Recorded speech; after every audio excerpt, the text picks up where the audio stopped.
in No, ISKCON. no, no. Prabhu, he's a big, Oh, upasak of, he's a big prayer of Radha Rani. So he has his own ashram, big ashram, and he's all copied from Prabhupada. His books are all copied from Prabhupada, but he's not taking chanting what we do. So, huh. what are your takes? Have you? Directly copy. What town is he in? He's in Vrindavan? Yes, yes, Prabhu. He has his big ashram before the ISKCON.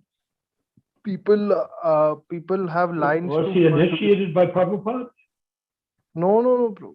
Prabhu, he's a. He copied his books. Do you mean he copied them or did he change them?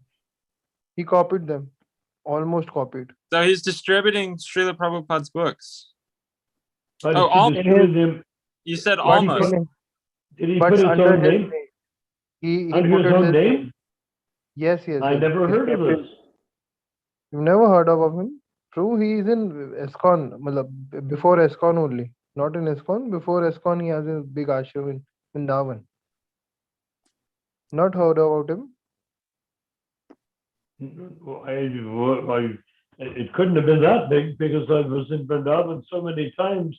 I stayed there for extended periods of time and I never encountered him. Okay.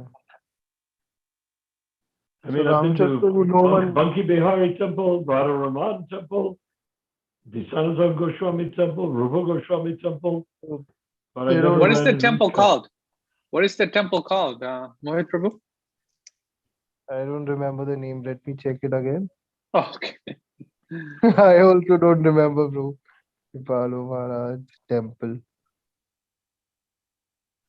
Well, Prem Mandir, Prabhu. Prem Mandir. if he, Prem if he Mandir. was famous back in the 70s, I would have heard of him. And Prem Mandir. Prabhupada was there. Prabhupada would have said something about him. His mandir's name is Prem Mandir. Sri? His temple's name is Prem Mandir. Prem. Prem. Oh, how cute. Mhm. Prem Mandir. You walk in the door and suddenly you experience Prem. Let's leave the topic, Prabhu. No one knows about him. So. Okay. Yes, no one knows about him. And Would Rupa you like Manjari something to Prabhu, eat? Would you like something to eat? Yes. Oh, here. Is that prasadam? No. It's Prem sadam.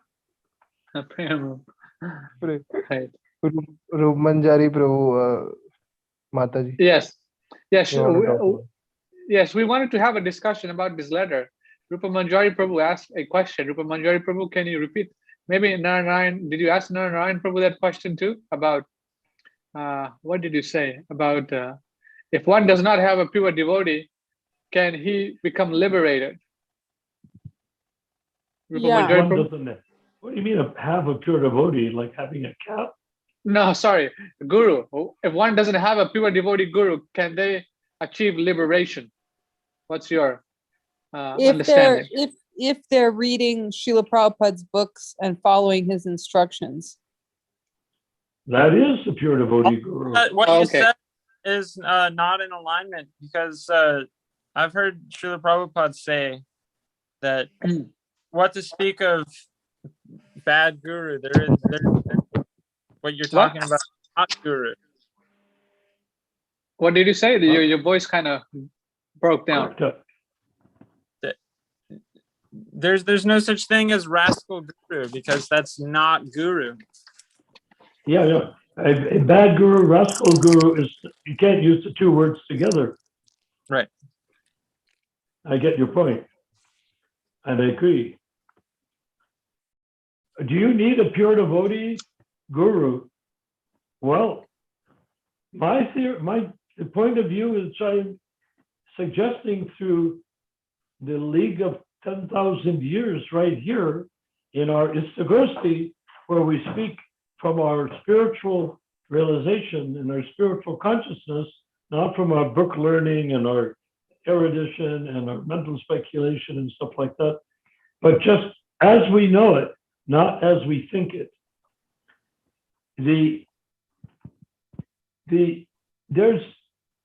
There's no need for a further guru in the golden age of Kali. Why? Oh, sure, there's lots of ladies who would like to sit at their feet and feel protected. But that's not the point of the guru. Your guru is not a comfort cushion. The guru is a source of prema bhakti. And prema bhakti can be obtained through chanting Hare Krishna only, and aided and guided and restricted by reading Prabhupada's books and following the regulated principles. And deity worship. In other words, anyone who comes into an ISKCON temple is in the right place to become spiritual perfection. However, the temples have made themselves soggy, and they're not strong enough to give spiritual perfection. But it doesn't mean that the people that go there are wasting their time. Whoever goes to an ISKCON temple, even if they go to the hellish planet where their guru goes from, the guru dies and they die, they'll come back. They'll be given the chance again, because whoever walks into ISKCON temple is walking into the presence of Srila Prabhupada. Never mind what people are trying to pretend it is. You can't pretend. How can they say other than Prabhupada? There's nothing but Prabhupada in an ISKCON temple. Unless you listen to the guru saying meaningless things, or unless you listen to them chanting weird kirtans or clashing their kartals and smashing their mridangas. All that stuff is a distraction from what ISKCON actually is in the temple right now. So there's nothing wrong with ISKCON temple, except they won't like people like us. So is there real thing to be considered while chanting, but if you lead with the prayers to the Panchatattva, then you'll have their mercy. And everyone knows Lord Chaitanya Mahaprabhu is the... It's not, but there's no pleasure in walking into an ISKCON temple and feeling that you have to wear an overcoat and an umbrella to protect yourself from the people there. That's an unfortunate thing. I don't feel any comfort going into the ISKCON temple. I live right near one that I built with my own hands. The new Los Angeles temple. I built the thing. And I can go in there and dance on the floor, but to go in and see people not dancing the Swami step, not chanting the Prabhupada melodies, not howling and banging on the kartals and banging on the mridangas. I mean, and the guy leading the kirtan looks as though he's trying to seduce the microphone stand. I mean, what's the good part? Which one is that? The one in Culver City? Yeah. Yes. You built the one in Culver City? Yeah. Wow. Yeah, I didn't know that. Yeah, most of it got a lot of it got destroyed in the earthquake in '92. Okay. Ramachandra Prabhu, I need to leave. Hare Krishna, Dandavad Pranam. So whoever saw Hare it before Krishna, 1992, fortunately, Yes. Very Prabhupada fortunate got to see it. have, but Mo- I need to go. Mohit Prabhu. Right. Mohit Prabhu has to leave. So You We'll- don't we'll- dare Krishna. leave. Hare Krishna Mahi Don't you Prabhu. dare leave. We need you. We need you. Bro, corporate life is very bad. So It's You have okay. an appointment, but if you have an The wife appointment is with calling. the dentist, if The you have to wife go is to the calling. dentist, two good things. You stay, you'll be happy. You go to the dentist, you'll get in pain. I need Thanks to for go. joining. Thank you for Hare Krishna. joining us tonight, Okay. Hare Mahi. Krishna. Hare Hare As Krishna. Hare Bol. my father was a very poetic person. He used to say, I welcome your coming. And because you need to go, I hasten your departure. I accept your coming. And if you have to go, please go. And I hasten it so that you're not late. But, Godspeed. but that's how he gave a blessing. See? Get out of here. My father, Bye, bye, I hate bye, to guys. say it, but my Hare Bol. dad wasn't from New York. Hare Hare Bol Krishna. Mahi Prabhu. Hare Definitely Krishna. New York. Ciao. Okay, Hare Krishna. Take care, Prabhu.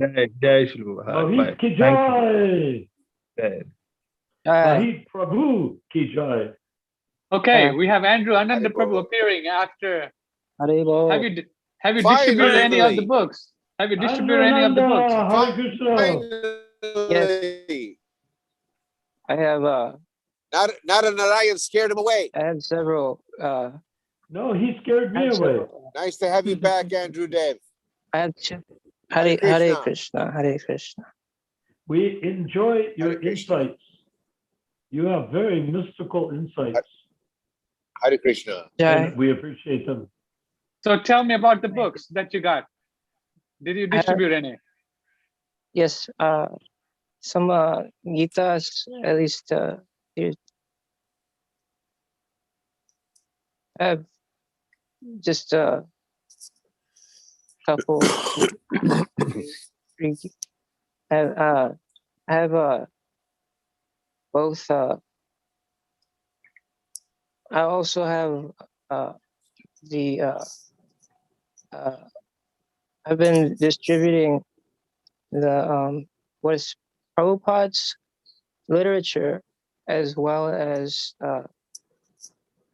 Brajavasi literature, that disciple of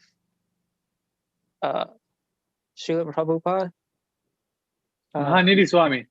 Who? No, his Divine Grace, Mahamandaleshwar Mahan Shri Krishna Balaram Swami Maharaj. Okay, Yeah, right.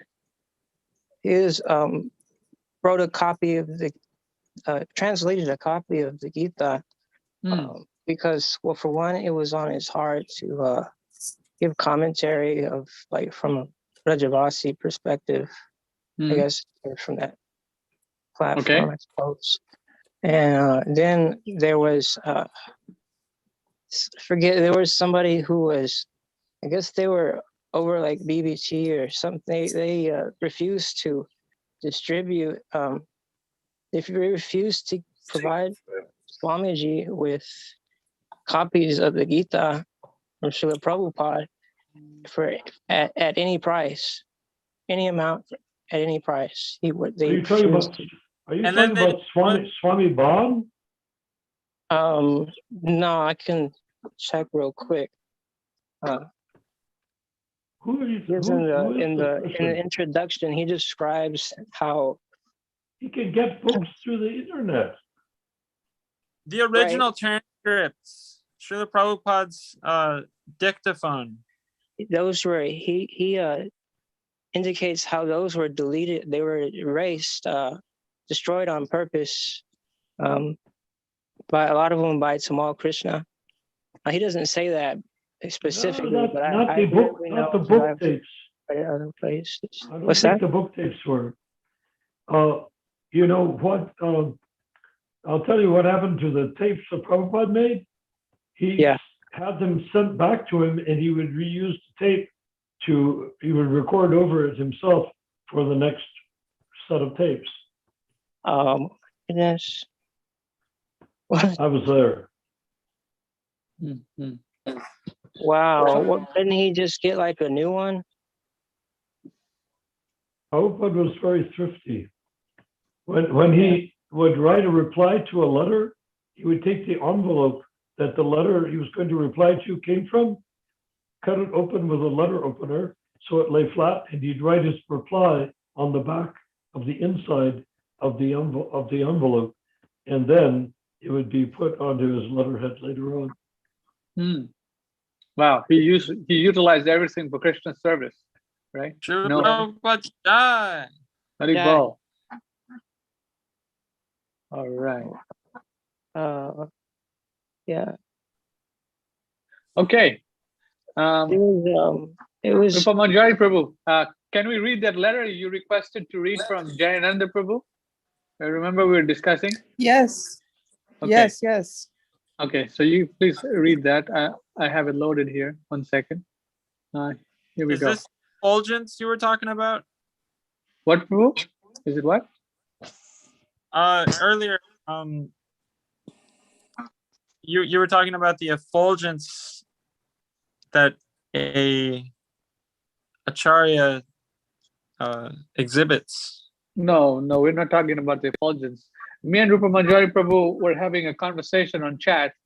Rupa Manjari Prabhu, can you remember what context we were speaking? Or No, my brain's failing me. okay. I'm looking at the chat. Did you have to do the WhatsApp? No, she asked. What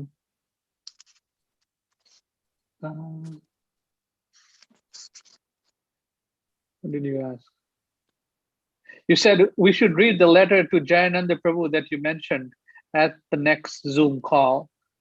So Yeah. you asked a question. So a person can have a bogus guru, but if they have no material desires at death, then are they liberated? Did everyone hear that question? So a person can have a bogus guru, but if he have Who's asking the question? Rupa Manjari Please. Prabhu asked. Rupa Manjari Prabhu. If a person Please. has a bogus guru, Yes. But okay. yes, then she says, And- but if they have no material desires at death, then they are liberated. Well, what is That's- liberated? Rupa Manjari Prabhu? Goes back to home, back to Godhead. Well, not that easy, is it? Yeah. Not easy. Well, this is why I was asking my question, which is that can somebody who is in ISKCON and is following Srila Prabhupada's instructions and reading his books, but is initiated by a bogus guru, can they, if at death they have no material desires, are they eligible for liberation? Well, I've been by wondering that as well. liberation, but Rupa, by liberation, do you mean attain their eternal spiritual form in a loving exchange relationship with Krishna? Yes. That has to be developed. The Kanista Adhikari with a bogus guru will get the chance to become a Kanista Adhikari in his next lifetime with a bona fide guru, if he's lucky. And that keeps on going until he comes up through the swamp of the Kanista Adhikari platform till he realizes he wants to have his relationship with Krishna, not just relationship with different devotees in the room. So he goes straight up. And when he goes straight up, Paramatma begins to guide him, just as Paramatma guides us how to do all the nonsense we think of ourselves doing. The same Paramatma then takes a very strong interest in helping us perfect a relationship with Krishna. I use the example of fanning Krishna, because if you're fanning the deity as a Kanista Adhikari Pujari, that's worshiping Vishnu in mood and style. And then if you try to do that with Krishna, he won't enjoy it. So Paramatma begins to teach you how to fan Krishna as Krishna likes, not as the deity in the temple likes. And as that goes on, you begin to gradually develop a spiritual arm to hold the fan, and the spiritual legs to hold up your body, and the spiritual head, and gradually a spiritual everything as you become 100% absorbed in your fanning of Krishna, to the point that Krishna becomes pleased by your fanning, so much pleased that he does not want you to be in this material world in the dark curtain of Maya. So the curtain of Maya rolls up, you can see Krishna face to face, and you come under the protection of Yoga Maya, which gives you a special bond with Krishna that no one else has. And in that state, that's when you go back to Godhead. But can you be initiated to an ISKCON guru and that happen? In one lifetime? At all? Well, if you say I'm initiated by an ISKCON guru in the year 2021, okay, so I die in 2035 or 2055, whatever. I take another birth in ISKCON, or to become a person to join ISKCON. And if our League for 10K is successful, the pure devotee, meaning Srila Prabhupada, will be there in the sound vibration, in the worship, in the initiation, in the lectures. He will be there guiding you. If it's still bogus gurus of some sort or another, then you have to go through the whole thing for another lifetime until you finally get there. I would imagine to go from the bottom of Kanistadikari to the top, I would be amazed if it took as few as 10 lifetimes. Then to become a Madhyamadikari could probably be accomplished in 5 lifetimes, say. In Uttamadikari, that's your life. You don't ever take birth again. Okay. That's what going back to Godhead actually means. As explained to me personally by Srila Prabhupada. So the answer is yes, a person initiated to an ISKCON guru can be delivered, but it may take longer than if they just surrendered directly to Srila Prabhupada. Yes, of course. But take into account that while they're pretending that the guru is a real guru, I have used the example that in Spain they were worshiping a basil plant instead of Tulsi. Tulsi is in the same genetic structure as basil. And in Rome, there's the main temple where the main structure is called St. Peter's Basilica, named after. They were weeping, they were dancing, they were chanting Namo, Namo, Tulasi Krishna Prayasi, Namo, Namo. They were doing all of that. Then they found out they were actually worshiping a cooking herb in a pot with gold clothes and jewelry around and Arctic ceremony and silver dishes and everything, and dancing and weeping. And they wrote to Prabhupada, said, have we committed a great offense worshiping this false basil instead of real Tulsi?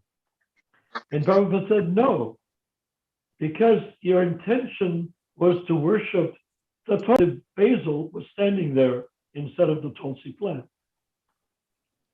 So when it comes to the bogus gurus, if you are worshiping Prabhupada through the bogus guru is not that big a factor unless he asks you to do things completely wrong.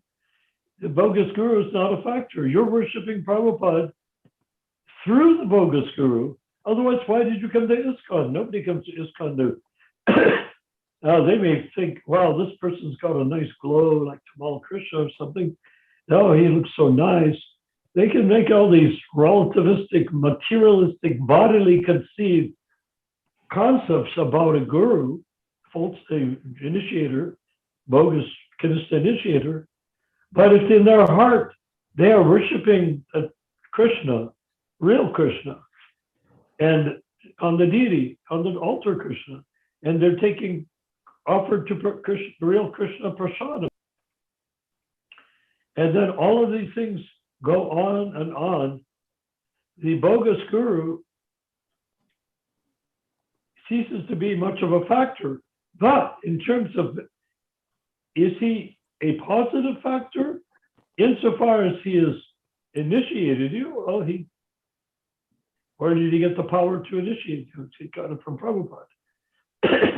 Is your initiation a real initiation?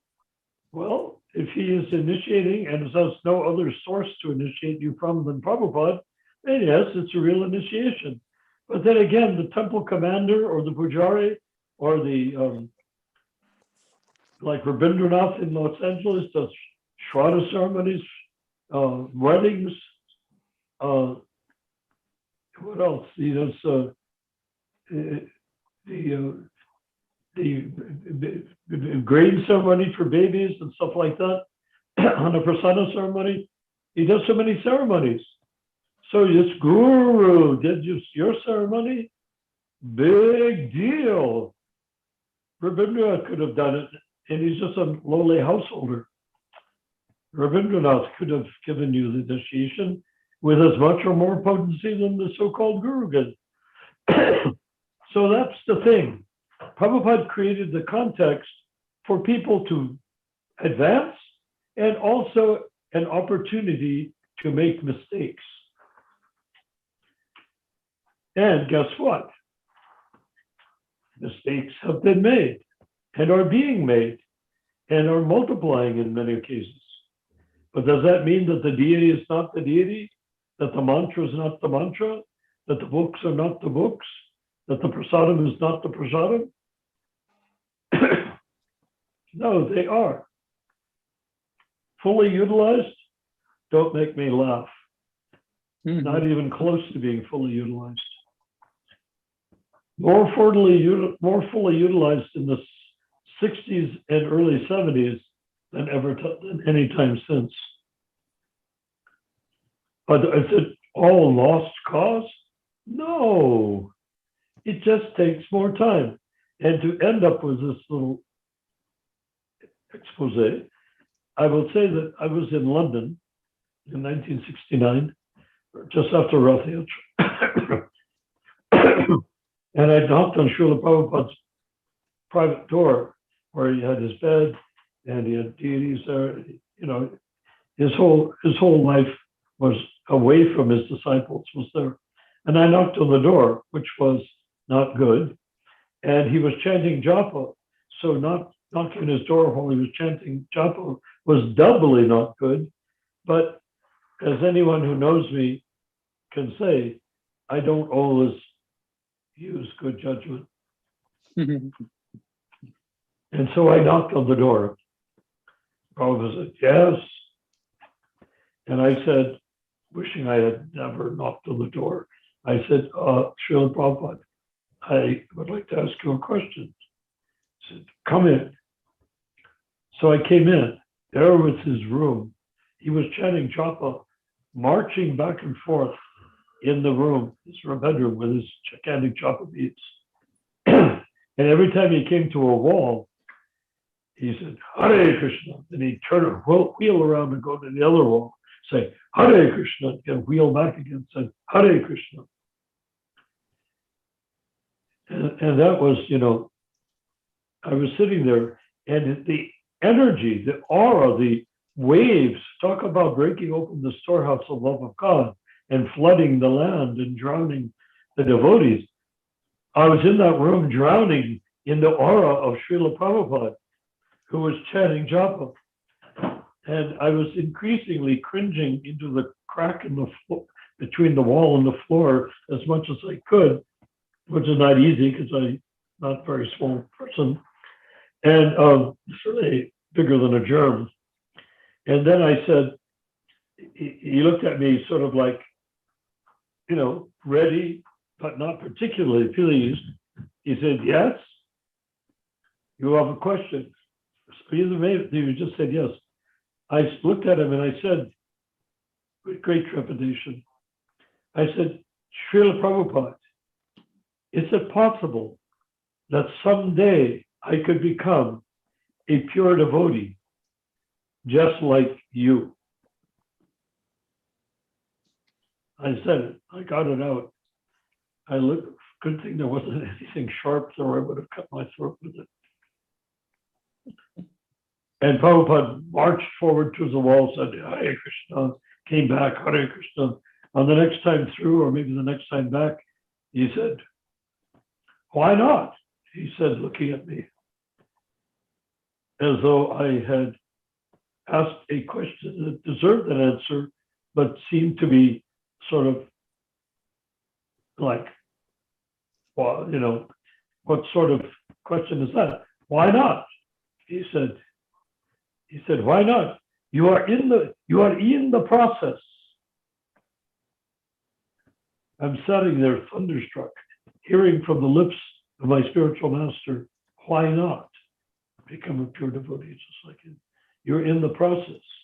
Then he went up and turned, wheeled around at the other wall on the right-hand side of me, came back again and looked at me and said, slightly sardonically, maybe, Maybe it wasn't sardonically. He looked at me and said, "You judge, I'll try to imitate the way he said it." Came back and emulate the way he said. Came back and said, "But it may take some time." And after that, I felt I could successfully crawl out of the room on all fours and shut the door as quietly as I could without making a click. So to answer Rupa Manjari's question, you join ISKCON, why not? You're in the process. What about the bogus guru? What about this? What about that? Well, they don't help, do they? So, but am I going to become a pure devotee if I join ISKCON? Yes, why not? Sure, why not? You are in the process. But it But may it may take some time. some time, What? right? Okay, right. It may take Right. some time. Rupa Manjari Prabhu, Well, this that's is the letter. the thing. Yeah. We should, Prabhupada always made us back to home, back to Godhead, back to Godhead magazine. He always gave the impression that if you stumbled and hit your head on the ground and died, you'd go back to Godhead if you had a chopper bat in your head. Maybe you would, but that's not the thing. And I would recommend to anyone that says, wow, 100 lifetimes to go back to Godhead, maybe 1,000 of them, good God, that's a lot. I don't know if I want to do all of that. Think of the alternative. I mean, the alternative to being a devotee is not pleasant at all, hellish birth. And think, though, of the alternative. What if I do go back to Godhead at the end of this lifetime without a rasa with Krishna being developed and the Uta Madhyamadikari platform? If I'm not developing the rasa with Krishna, fanning him and finally having him realize that I understand that I'm not fanning a marble deity in the mood of Vishnu, but I'm fanning him in the mood of Radharani's Vrindavan. If I can do that, it may take some time. That's glorious. Now, what if I don't take some time? Supposing I go back to Godhead, boom, end of this lifetime. Will I be fanning Krishna? Will I be a cowherd boy? Will I be wrestling with Krishna? Or will I be a grain of sand on the bank of the Jamuna River? If we have any material attachment. Then you don't go back to Godhead. Right, yeah, that's the fifth I'm rasa. talking about a person that gives up all their, becomes liberated at the end of this lifetime. What are they going to be if they have not developed a relationship with Krishna? My mission is that everyone that comes to the League of 10,000 Years, the L10K, coined by Matthew, I should say, the L part, was great, gets a chance to become a cowherd boy or to fan Krishna. I like to say fan because it's easy to imagine. I'd like anybody to be able to do the equivalent of fanning Krishna until Krishna wants him there. The curtain of Maya rolls up. He looks at you, you look at him, and you never look away, and you never are separated again. Then if you come back to the material world, Krishna will come with you to become a devotee of the Lord to deliver the fallen conditioned souls. That would be better than becoming a grain of sand, in my humble opinion. A grain of sand is also glorious. There's 4 levels of rasa. The first level is Shanta Rasa, or passive. Shanta means peace, or peaceful, or neutral. So Shanta Rasa means a pebble, means a drop of water. It means things like that. Then as you grow up, get more advanced as you do on earth, you could be a blade of grass, you could be a plant, you could become a tree, you could become the Jamuna River, or part of the Jamuna River, So you can advance, you must be able to advance in the spiritual world. But why not start out fanning Krishna, or the equivalent thereof, cooking for Krishna. You know, there was the Brahmin who was sitting under a tree in his kopan. Kopan means just a cloth covering his parts, his private parts, held up with a sort of string around it, the loincloth. And he's sitting there meditating.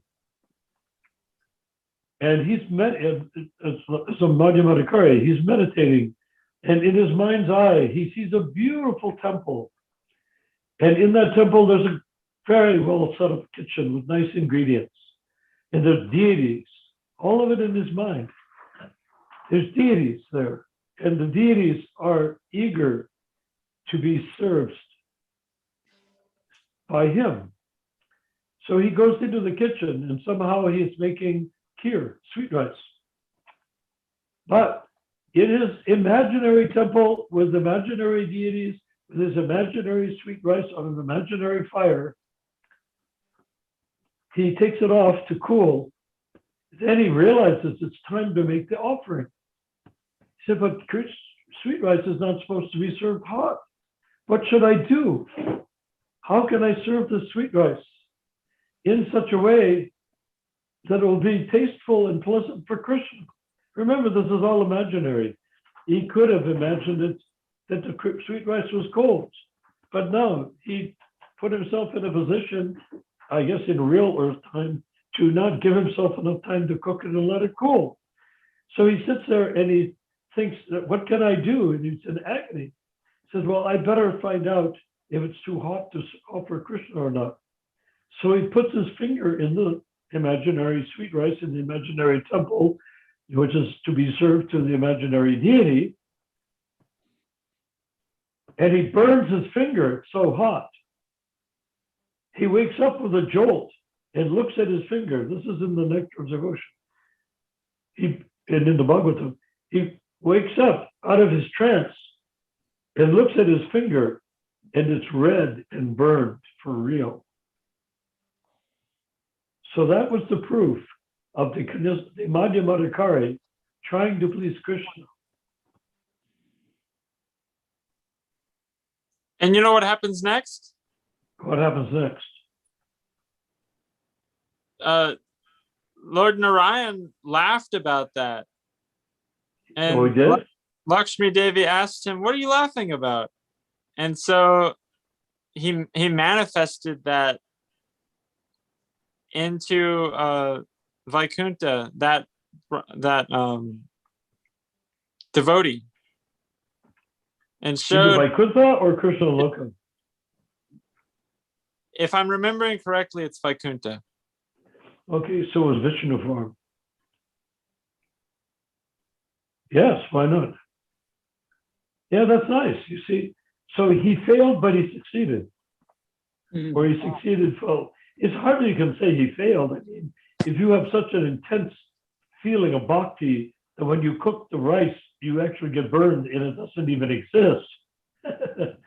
I mean, that's pretty good bhakti, I would say. Okay.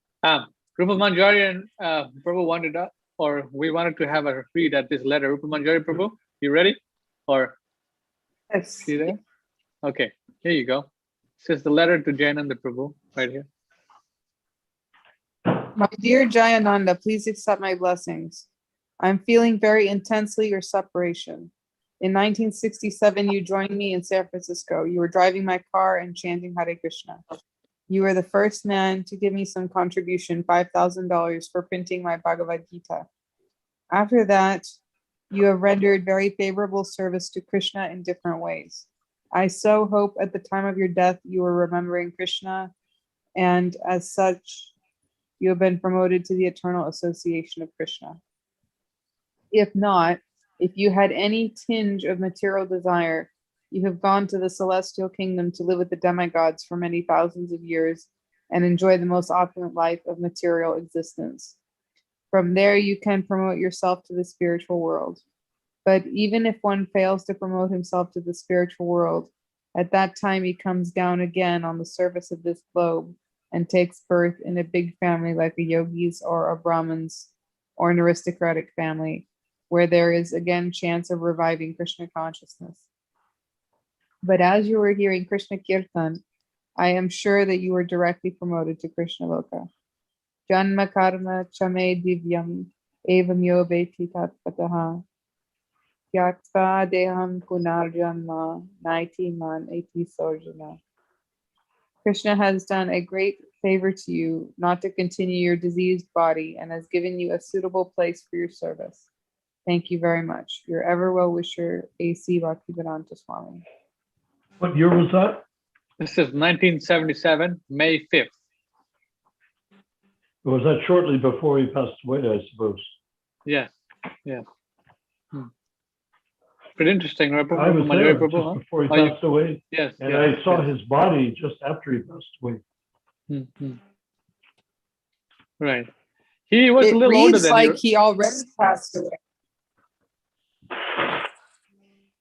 Oh, Well, I think maybe he's already understanding like how the soul is whether it's then in the future or in the present, he's still talking to his eternal form,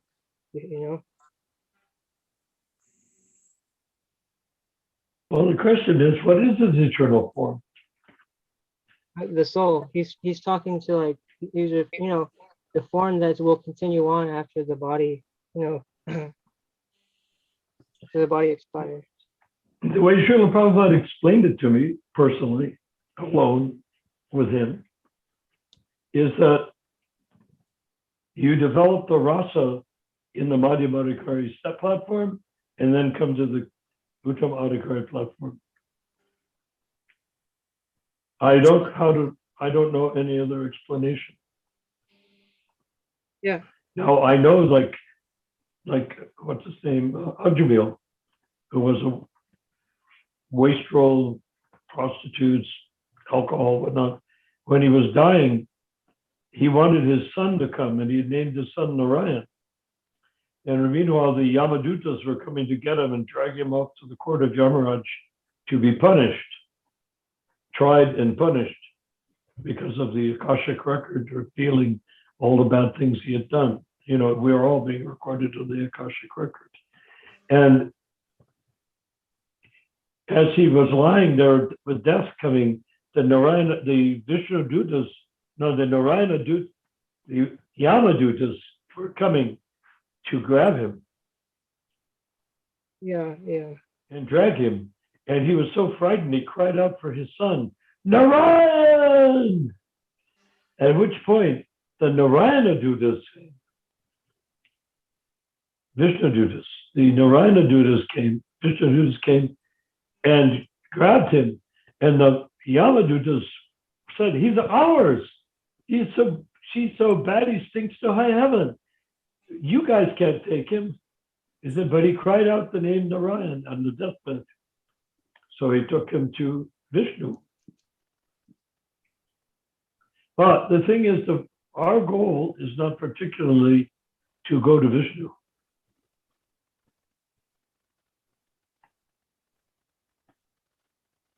Our goal is to develop our rasa with Krishna and Krishna Loka.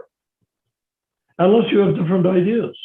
If you'd rather go to the planet of Vishnu and worship Vishnu in awe and reverence, go for it. Is it possible for somebody to they already say they appear on one planet to then Are you saying to go from Vishnu planet to Krishna Loka? Yeah, say if somebody like went to Vaikuntha and when they wanted to go to Krishna Loka, they could practice worship. Well, I can't say for sure, but look at all the associates of Lord Ramachandra came down to do Rama Leelas. Ramachandra is the Supreme Personality of Godhead, but he came down as a Leela avatar to kill Kamsa and do stuff like that, perform a specific number of functions, not like Krishna, who came to be the Supreme Personality of Godhead himself alone. And I imagine that when they went back to Vishnu Loka, it gave them an opportunity to move from there to Krishna Loka if that's what they desired.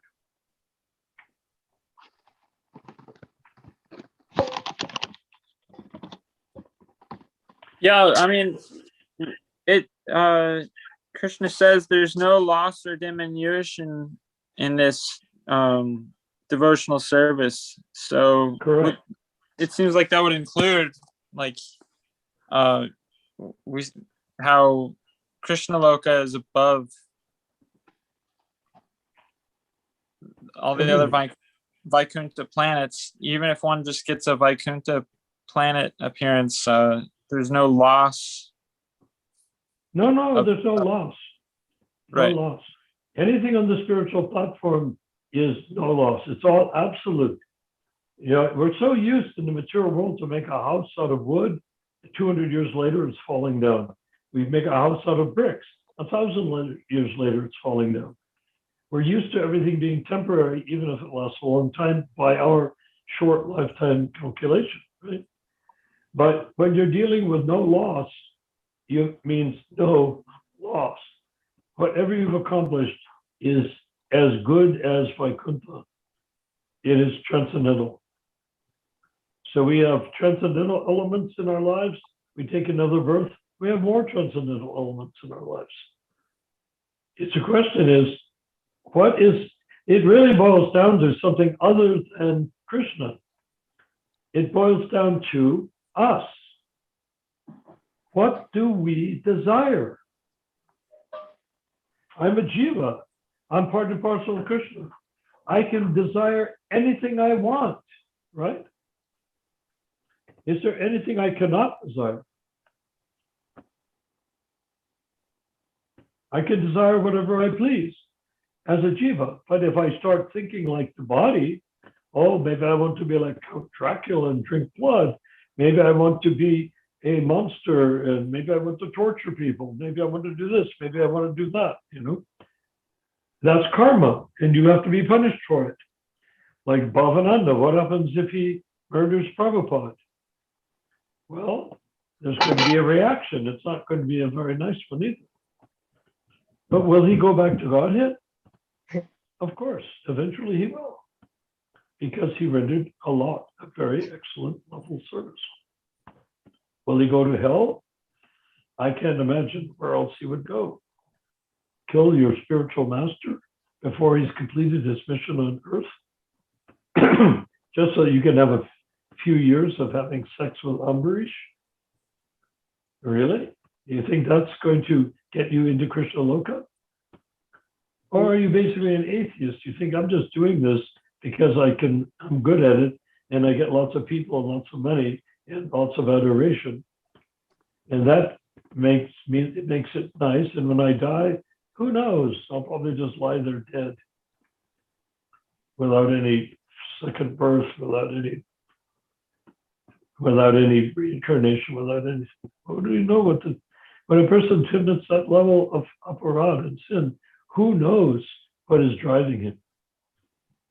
Kirtanananda, can you imagine what's driving him? I mean, he was very good about being a big fish in a small pool in Vrindavan. He developed it very powerfully, amazingly. One of the most powerful and amazing ventures that I ever saw in ISKCON. I was there in 1986 when Sulochan, just after Sulochan, a few days after Sulochan was killed. And he took me for 2 weeks in his Jeep, sort of Jeep Wagoneer, took me all around, everywhere, around the whole area, showing me every detail of everything he was doing. He was going to build a big temple with 40 elephants in the basement, and they'd be trained to trumpet at certain times for the Arctic ceremony. And he would build a campanile, meaning a bell, a tower with bells that you can ring and make tunes, but not in minor tones, the way the European ones are, but in major tones. And so he was planning to play the Mahamantra on bells. So many plans like that.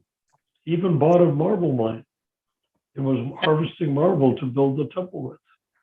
Andrew, do you want to describe the Redstone Temple? Oh, yes. Rupa Goswami, he had erected a red stone temple in Vrindavan. It's like 7 stories and built very nicely according to Vedic standards. And that's what Srila Prabhupada, that is what his desire was for the temple in Vrindavan. And so he gave that responsibility to his disciples. There's Brahmananda and some others, I forget. But and so they built a temple, and the Srila Prabhupada found out that it was made from like industrial material like bricks and what have you. He was very displeased, and so what Swamiji's desire was he wanted to help fulfill the desire of Srila Prabhupada, and so he had invested in his institute invested in the construction of that temple, and it was all according to Vedic standards with the prescribed materials, and like how it was before the temple of Rupa Goswami, before that temple was destroyed, or those top stories, the top 3 stories were taken down by the Qazi because of his wife was envious of it. They with the cannon, they shot it, blasted it with a cannon. So like that was something that he wanted to carry out.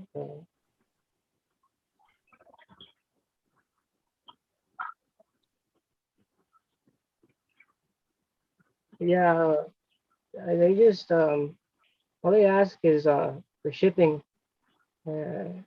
costs, and they'll send a set of books like that. So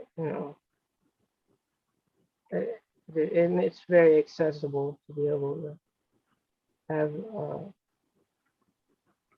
material that is like relevant to this juncture in time, specifically about what's going on in the current state of ISKCON and the many different types of like I guess fallen different like with the rubber stamp guru system and the corrupt GBC and just all the different aspects of ISKCON falling apart. It's, just so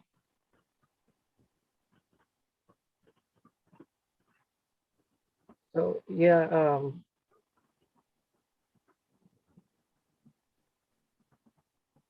What was that? Yeah. Anyhow, yes.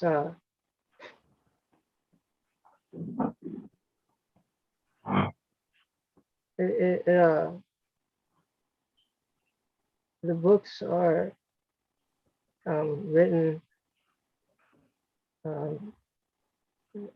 That are relevant to today, and it gives shastric evidence as to who cannot be qualified to be guru, and like who isn't qualified to give diksha, and who, like, what are the qualifications. And it describes that in the book, that he says that all of the books that they printed, his disciples got his books, but all the rest of the books were distributed. And he says that all the other ISKCON like leaders and the temple presidents, and they bought out the rest of his books, but they didn't share those conclusions.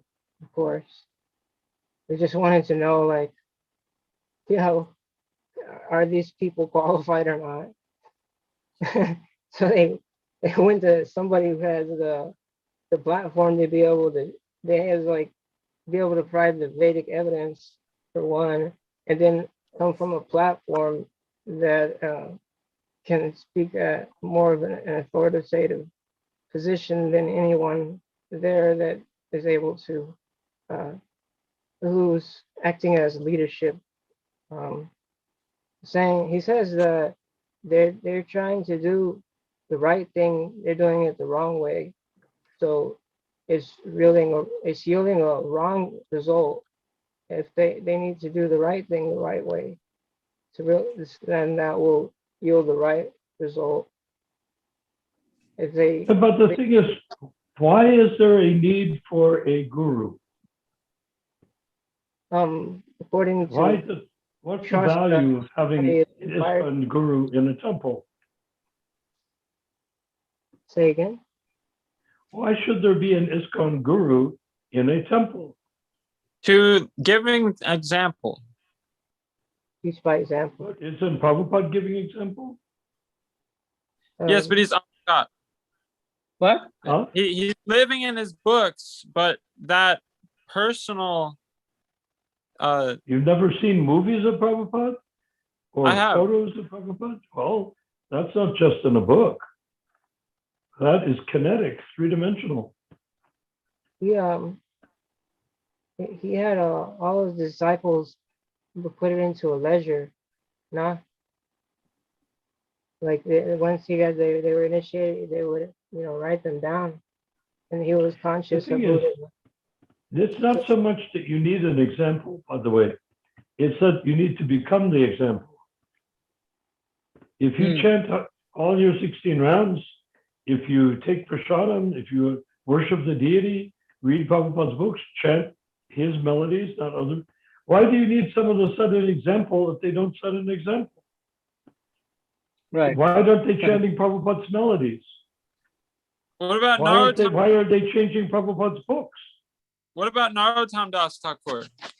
He lamented the separation of Panchatattva, but he still took initiation from Jiva Goswami. Yeah. Jiva Goswami was a liberated soul. Uttamadakari. Exactly. There's that needed connection. Jiva Goswami, you realize that these Goswamis are all Shaktis from the spiritual sky. Right. They're gopis.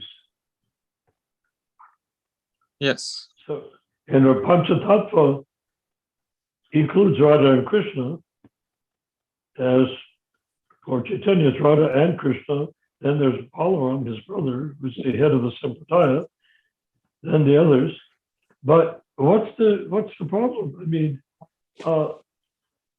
any of those Goswamis are so far beyond anything we will ever encounter, even if we are in Krishna Loka, even if we become Uttama Adhikaris and we're in Krishna Loka, the chances of us associating with the Navadweep. or the original Gopi form of Jiva Goswami or Rupa Goswami or Radharani, what is the chances that we will? They're so far up the scale. If I'm a blade of grass, I have to wait until maybe they walk by and step on me. And I've been stepped on by Radharani, So, I mean, these pastimes of Lord Chaitanya should not be underestimated. They're there as clear examples of what it's like in Krishna Loka. In fact, the Lord Chaitanya and his associates and the Goswamis and all of the others were all demonstrating double pastimes. They were conducting their Vrindavan pastimes invisibly amongst each other, and they were manifesting their Bengali pastimes openly in male bodies. One of my favorite, apparently overlooked great souls is Haridas Thakur. And Haridas did not take initiation from anybody because he was a Muslim. So the question is, if Haridas Thakur didn't take initiation, who was he before he came here? And I will tell you, he's not from Krishna Loka. Most of the others are. He's not from Krishna Loka. Do you know who Haridas Thakur is in his original form, Prabhu? Nasi Prabhu, do you know? Is it Govardhan? No, Brahma. Lord Brahma, the creator of the whole universe. Okay. He came as a little weak, tiny, skinny, debilitated Muslim to chant more japa than anyone has ever chanted on planet Earth. Can you imagine what a vacation from creating the universe? That's the Brahma is the same creator mentioned in the book of Genesis. The book of Genesis in the Bible never says that that the supreme being or God created. It says the creator created the heavens and the earth. The creator. People assume that means God, but we don't assume that. We assume the creator is the creator, Brahma. Just as creator, maintainer is Vishnu, and destroyer is Shiva. What? It's more fun than you thought. Thank you. Haribol. What? Okay. One thing, the more you get into the subtleties of these personalities and their relationships, the more fun it is. It is Okay. endless. Wall-to-wall pleasure. Haridas Thakur ki jai. Yeah. Okay, Prabhus. I think we're coming to the end. Are we? Is Yes. everyone's was Rupa okay with the explanation? Yes. Thank All you. right. Haribol. Right. Okay, Prabhus. Next meeting is Saturday. Yeah. And Sunday. So if anyone watching this on Facebook or YouTube, if they want to participate, they can send me a message. We have a WhatsApp group where people can join, and they will be given a message when we're live. So we're live Wednesdays, Saturdays, and Sundays. We can have meetings on more days, but there would have to be another person who will be be the MC. So, I would like to join. You okay? You want to be the MC, or maybe tomorrow we can have a meeting tomorrow? What's an MC? Prabhu, I want to join the WhatsApp group. oh, you want to join? Okay, all right. Okay. Narayan Prabhu, would you be okay if someone else? We have meetings more days, but someone else is the MC, meaning what I'm doing. I guess if they know Okay. how to do it, then why shouldn't they do it? Right. Okay. Sounds good. So anyone who's Right, watching, Jess. they can. Say, did anybody offer comments or acknowledgements or anything about our Zoom call? Oh yeah. Yes. I'll read that now, and after that we'll end it. So let me share the screen. 1 second. Okay. Let me load it up. A lot of comments were going on our page on YouTube. So let me go there 1 second. Thank you for Okay. joining us, Ananda, Dev, and Matthew tonight. Chai. Haribol, Haribol. Hi. We welcome you back. It's always a pleasure to have you with us. Hare Krishna. Hare Krishna. Haribol. Haribol. So here are some comments. Some devotees were saying. So I'll read from the beginning. Kripalu Maharaj is dead. He is no more. This is from Kumara Kantrivar. Swami Mukunda is carrying forward his legacy. It's famous in US as J.K. Yog, Jagadguru Kripalu Ji Yoga Ashram led by Mukunda. And then I asked, is he bona fide? this Kripalu Maharaj. And then he said, this person, Kumara, said Kripalu Maharaj had some controversies. Courts cleared him, but yeah, Swami Mukunda is quite, whatever this word means. Suave. Suave? Suave, means yeah. Soothing. Okay, suave with his, whatever this means. IT, information technology. I don't know. Okay, then Lucky Singh. There's a devotee named. What is that supposed to mean? I don't know what this means. So if they're watching it, maybe they can explain what this means. So then there's a devotee named Lucky Singh. Well, Bhakta Singh, you can search Google about Jagat Kripalu Maharaj, but he was also not from disciplic succession, and many his followers believe him as Chaitanya Mahaprabhu. And then he says, Lucky Singh saying, I am not against him or defend to his followers, but what I have heard from his followers. Then I asked Lucky Singh, you follow a disciplic succession? And he says, yes, I'm following a Srila Prabhupada Vaishnava Gaudiya Sampradaya. Then Lucky Singh says, in Bhagavad Gita, he mentioned 4 Sampradayas. Krishna. Oh, great. Love Hare you. Bol. What's the Okay. relevance? You love that? Okay, let me mute Mahaprabhu. Where's Mahaprabhu? Do you think it's Okay. possible that he might have because he seemed like he brought that out of the blue. You know, What? You think it's possible that he's referring to Krishna Balaram Swami, that he might have misheard the personality that I was referring to? Because he seemed like he just brought it up out of the blue, you know? And that's why you were asking, like, what do you know what I mean? Yeah, about this part here. Yeah, you were like, is he bona fide or something? And then he was sitting here, you know, because it wasn't Okay. like relevant, you know? It didn't seem, I don't know.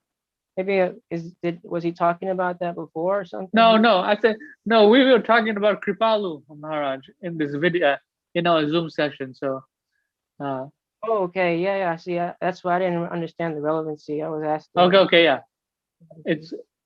So Lucky Singh said, by the way, I am from India.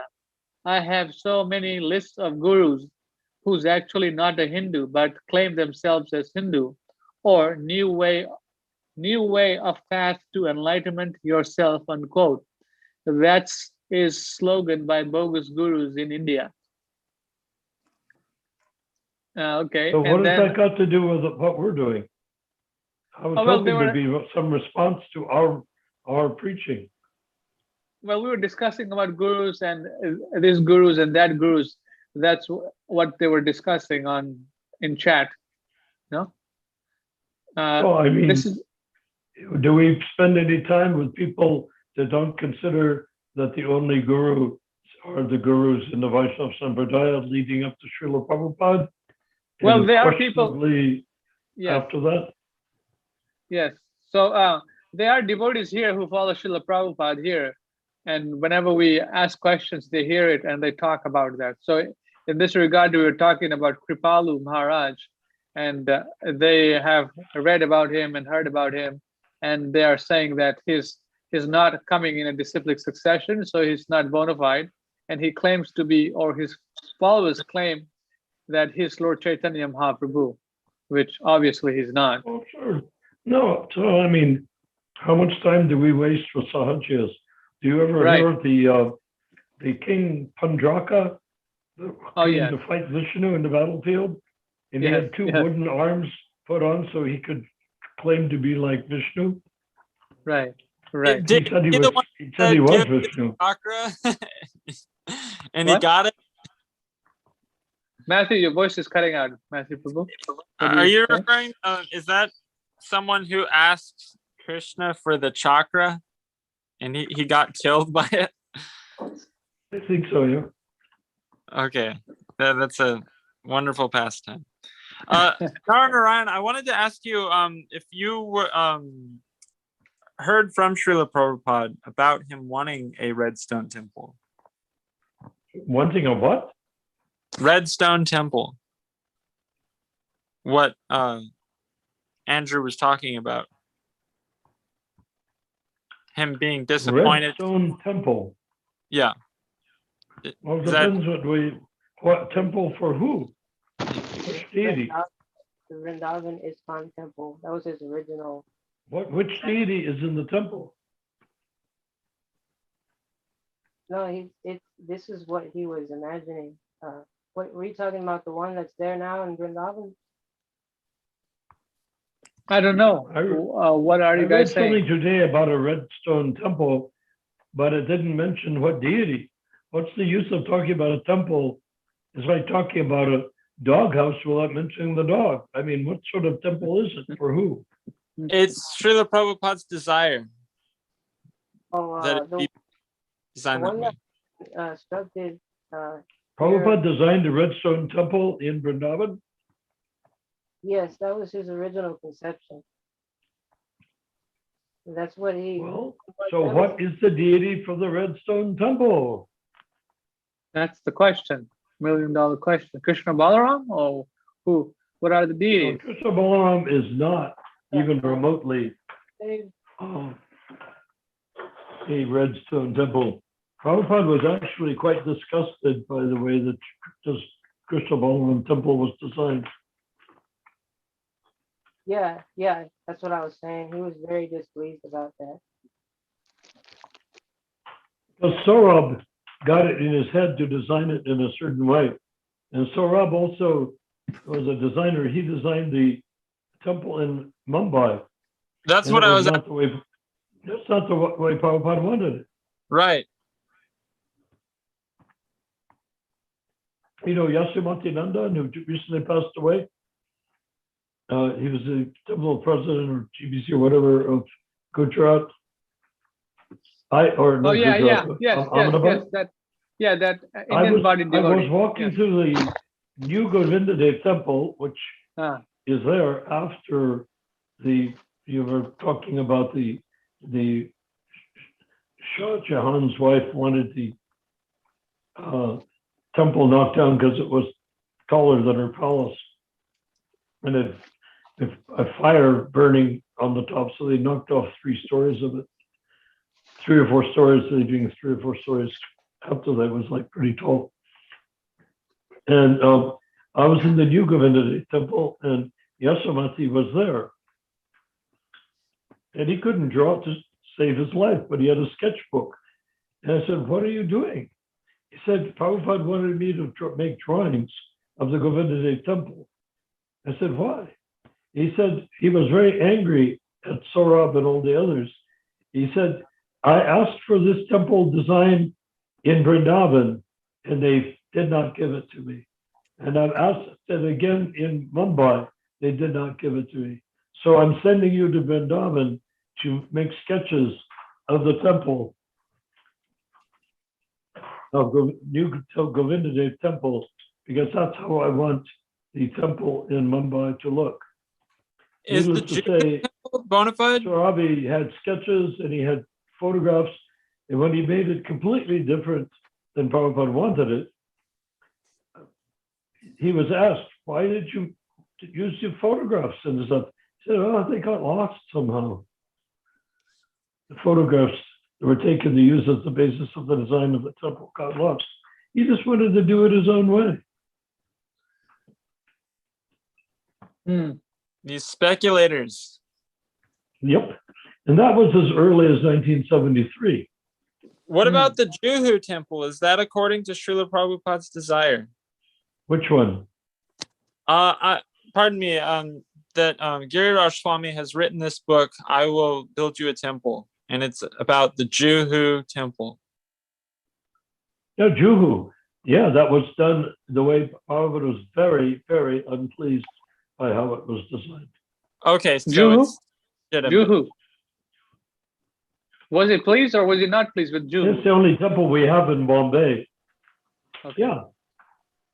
Juhu Yeah, Temple, I what? was there. I cleared the Ye- ground for it, you know. Yeah, what? I built Was a Srila no, the a design. 2-acre, What? I made a 1.5 or 2-acre formal garden there with exotic plants, all of them named in the Krishna book. Was Different the types of design rare jasmine. was the design followed for the temple or no? Srila Prabhupada's No, no? Okay. Srila Prabhupada's design was not used. Oh, gotcha. In the Houston ISKCON temple, one of these Sundays, I noticed that Giriraj Swami's book was on the altar above Is this a recent book? at the feet of the deities. Well, I would imagine it just was recently published then. Yeah. Is that Yeah. a tradition? Not really. Okay, But I it was thought just that like it's saying, the this is a spiritual book, and sitting please, there. Lord Krishna, it's an offering to you, and please accept it. But Giriraj was sort of a very difficult guy. He was in charge of Juhu. And he and I were usually clashing on different topics. Hmm. He was extremely good at getting life membership. He made it a huge success. He brought in unbelievable amounts of money. Very interesting. Sometime I'll describe the process, how he did it. But when Prabhupada wanted me to build a formal garden, I asked Giriraj, well, okay, Prabhupada wants a formal garden. How much is the budget? And he said, 50 rupees. I said, 50 rupees? Back then, that 50 rupees is more than it is today. Because back then, 50 rupees on the black market was 17 rupees for a dollar. So 50 rupees was several dollars. But nonetheless, to build a formal garden, it's not very much money. I said, what am I supposed to do with 50 rupees? And he looked at me and said, oh, you can get some clay pots and put some flowers by the door growing. And I said, Giriraj Prabhu, that's not what Srila Prabhupada had in mind at all. So and he refused to comply with Prabhupada's direct order. You should beat him up. I wrote to Srila Prabhupada. In the end, I wrote to Srila Prabhupada 3 times saying, I want to build this formal garden for you, but Giriraj will not facilitate it. And I don't have any independent money to build it, so So Prabhupada got really mad angry at Giriraj, and sent back very scathing letters, which peeled the paint off the wall as to how I was to be given full facility. So Giriraj gave me full facility finally, and I brought in a combination of red earth and buffalo dung, and I had coolies chopping it up to mix it together and put about a foot of that over the entire area to make the garden so that the plants would be happy to grow. Then I put in brick pathways, and I used to work there myself. I would wear one of those, pith hats, like Dr. Livingstone, I presume, sort of hats, the explorer hats, and a loincloth. And otherwise, no clothes, just a loincloth around my waist and the explorer hat. So I mixed the British image with the coolie image. But I was initiated Brahmin, of course, but I wanted to connect with the earth. So we worked there, and the coolies were running with baskets of dirt on their heads and dumping them, and we were all chanting Hare Krishna at the top of our voices while we were doing it. It became a mind-blowing experience for the community. When I left with my first wife, Dina Dodri, when we left in a taxi, 75 children came pouring out of the houses saying, Jai Narayana, Jai Dina Dodri, Jai. apparently we were secretly their mythological heroes, but we didn't know because all I had to do was put up with the hot sun and Giriraj's displeasure. So anyhow, does that solve everything? Excellent. Sadhu, sadhu. Hare Hi, Krishna. Hare Bol. Hare Bol. I had an uphill battle because everybody wanted to be in charge, but nobody wanted to do anything. And when Prabhupada gave me a task, I had no idea why he wanted a big garden on land that we didn't even own. We hadn't bought it yet. It was years later that we bought it, finished buying it. We put a deposit, but there were 20 people or something ahead of us that had also put deposits. And how are we, the latecomers, going to get it? From Mr. Nair, who had married he was a newsboy that married the daughter of the news magnate who owned the entire British-style Bombay News. So we bought it, but years later, it occurred to me why Prabhupada wanted a formal garden. Indian law, if you use a piece of land, it is then considered to be yours. So we built a formal garden on 2 acres, which was most of the open land in that whole community, surrounding a statue of Gandhi, a little statue of Gandhi on a pedestal, who I just surrounded with tulsi plants and gigantic tulsi plants. And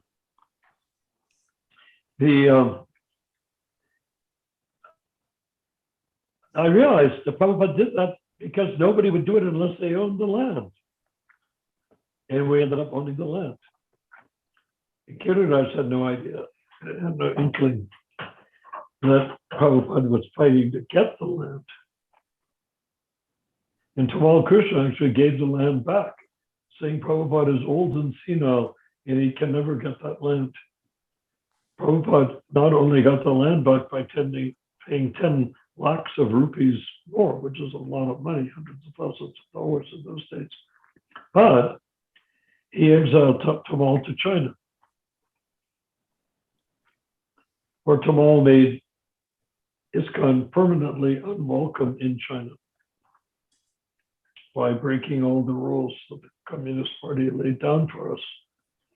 Interestingly, the Communist Party gave us big structure, like a big auditorium to have us a temple and kirtan and everything like that, live in it. And they had guards, that would come in from the Communist Party to watch what we were doing. But the guards were all required to do something that the devotees were not required to do. Do you know what that is? Hello? Did they cover their ears? No. The Communist Party made them read all of the books that we were using. And nobody else had read them, but the Communist Party guards read them. And they loved them. Isn't that amazing? Amazing, right? Even the disciples were not reading the books. No, they didn't have time. They were too busy collecting money. Basically collecting money, right? All right, Prabhu, Harshibal. Hare Krishna. Okay, have we reached an end of our rope for tonight? Yes, it's the end of the roast for tonight, Prabhu. Hare Krishna, and welcome back. I'm glad that we were able to have this little bit about at the end. It was nice, no? Hare Krishna. But as far as the Bombay temple being what Prabhupada wanted, no. Did he accept it in the end? Yes. Why? Because it was there. Right. But the idea of not following the order of the spiritual master is what the League for 10K is about correcting right now. We want to go back to the very beginning of ISKCON and pace it out with the instructions that Prabhupada gave us, actually, until we show what ISKCON would have been if his will had been followed. When we do that, nobody in ISKCON, members of ISKCON, will be able to tolerate the crap that's being shoved down their throats by the Kanista initiators. That's what we were All right. talking about, the Redstone Temple, that Krishna Balaram Swami has established a Krishna Balaram temple in Vrindavan, according to, as like what you were saying, how Srila Prabhupada wanted it. Who did Design it? Rupa Goswami's temple. Krishna Balaram Swami? Yeah. He Yeah, made that's it? why I'm asking if it was made by his, according to his desire. The murtis are Well, Prabhupada wanted design to look like the Govinda Dev temple, so all you have to do is look at the Govinda temple and look at the red Murti design. What deity is in the red temple? Radha Govinda ji. Okay. So thank you for clearing that up. I'd like to hear how you were witness to Srila Prabhupada's desires. We can have a conversation about that probably tomorrow. Excellent. Haribol. Yeah, why not? Thank you. All right. Hare Krishna. Hare Krishna. Jai. I'm available anytime you're available. Haribol. We cut Madhuri back. Prabhu. We were going 7 days a week, but Ramachandra, you had scheduling issues, so I'm ready anytime anybody else is ready. So yes. So let's Matthew Prabhu. If you want to host a meeting, you can, Prabhu, with Narayan Prabhu and the boys here and gals and everyone online, because I'm getting a little busy with, these people are, wanting some time. I'm reading and trying to preach. So if someone can take over, you're good. Can you manage maybe a couple of days or? I mean, I'll see if I can. Okay, yeah, just keep me updated. If you want to have a spontaneous Well, meeting. I don't know what your duties are and what your scheduling is. Yes, but Narayan is pretty much free, so you coordinate with him, and then we'll, I can give you the login and password, and then you can do what I'm doing. Hare Krishna. Hare Krishna. All right, Prabhus. Thank you very much. All glory to Srila Hare Prabhupada. Krishna. All glories to Prabhupada, the way he was and the way he will be, but not the way they're treating him right now. And thank you. And thank you for my apologies for being Don't even mention iniquities. Hare Thank you for Krishna. my All right. iniquities. Remember, if you